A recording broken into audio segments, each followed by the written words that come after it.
ಭೀಷ್ಮ ಕೆರೆಯ ನಿಶ್ಶಬ್ದ ದಡದಲ್ಲಿ ಗಂಭೀರವಾಗಿ ನಿಂತಿರುವ ಬಸವೇಶ್ವರರ ಭವ್ಯ ಪ್ರತಿಮೆ ಕೇವಲ ಕಲ್ಲಿನ ಶಿಲ್ಪವಲ್ಲ, ಅದು ಸಮಾಜದ ಮನಸ್ಸನ್ನು ಜಾಗೃತಗೊಳಿಸುವ ಮಹಾನ್ ಚಿಂತನೆಯ ಪ್ರತೀಕವಾಗಿದೆ.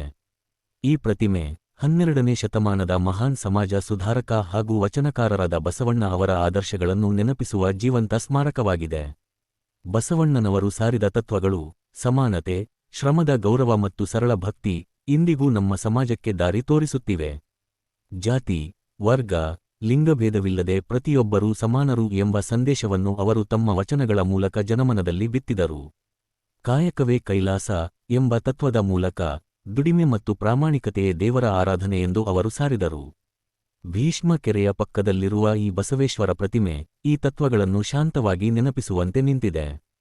ಕೆರೆಯ ತೀರದಲ್ಲಿ ಹರಡುವ ತಾಜಾ ಗಾಳಿ, ನೀರಿನ ಮೆತ್ತನೆಯ ಅಲೆಗಳು ಮತ್ತು ಸುತ್ತಮುತ್ತಲ ಹಸಿರು ವಾತಾವರಣ ಎಲ್ಲವೂ ಸೇರಿ ಮನಸ್ಸಿಗೆ ಆಳವಾದ ನೆಮ್ಮದಿಯನ್ನು ನೀಡುತ್ತದೆ. ಇಲ್ಲಿ ನಿಂತಾಗ ದಿನನಿತ್ಯದ ಗದ್ದಲದಿಂದ ದೂರ ಸರಿದು ಜೀವನದ ಅರ್ಥದ ಬಗ್ಗೆ ಚಿಂತನೆ ಮಾಡುವ ಅವಕಾಶ ದೊರೆಯುತ್ತದೆ. ಪ್ರತಿಮೆಯ ವಿನ್ಯಾಸದಲ್ಲಿಯೂ ಒಂದು ವಿಶೇಷ ಅರ್ಥ ಅಡಗಿದೆ. ಬಸವೇಶ್ವರರ ಗಂಭೀರ ಮುಖಭಾವ, ಸ್ಥಿರ ನಿಲುವು ಮತ್ತು ದೃಢದೃಷ್ಟಿ ಇವೆಲ್ಲವೂ ಅವರ ಅಚಲ ತತ್ವನಿಷ್ಠೆಯನ್ನು ಪ್ರತಿಬಿಂಬಿಸುತ್ತವೆ. ಇದು ಶಕ್ತಿಯ ಸಂಕೇತವಲ್ಲ, ಬದಲಾಗಿ ಧೈರ್ಯ, ಧರ್ಮ ಮತ್ತು ಮಾನವೀಯತೆಯ ಸಂಕೇತವಾಗಿದೆ.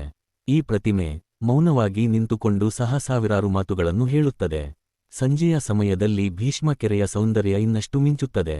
ಸೂರ್ಯಾಸ್ತದ ಕಿರಣಗಳು ನೀರಿನ ಮೇಲೆ ಪ್ರತಿಬಿಂಬಿಸುವಾಗ ಬಸವೇಶ್ವರರ ಪ್ರತಿಮೆಯ ಸುತ್ತಲೂ ಒಂದು ವಿಶಿಷ್ಟ ಶಾಂತತೆಯ ವಾತಾವರಣ ನಿರ್ಮಾಣವಾಗುತ್ತದೆ. ಈ ಸಮಯದಲ್ಲಿ ಇಲ್ಲಿ ಬರುವ ಪ್ರವಾಸಿಗರು, ಭಕ್ತರು ಮತ್ತು ಸ್ಥಳೀಯರು ಕೆಲಕ್ಷಣ ಮೌನದಲ್ಲಿ ಕಳೆಯುತ್ತಾರೆ. ಅದು ಕೇವಲ ಪ್ರವಾಸವಲ್ಲ, ಅದು ಒಂದು ಆತ್ಮೀಯ ಅನುಭವ. ಈ ಸ್ಥಳವು ಧಾರ್ಮಿಕ ಮಹತ್ವವಷ್ಟೇ ಅಲ್ಲದೆ ಸಾಮಾಜಿಕ ಜಾಗೃತಿಯ ಕೇಂದ್ರವೂ ಆಗಿದೆ. ಬಸವಣ್ಣನವರ ತತ್ವಗಳು ಇಂದಿನ ಯುವಜನತೆಗೆ ಬಹುಮುಖ್ಯ ಪಾಠಗಳನ್ನು ನೀಡುತ್ತವೆ.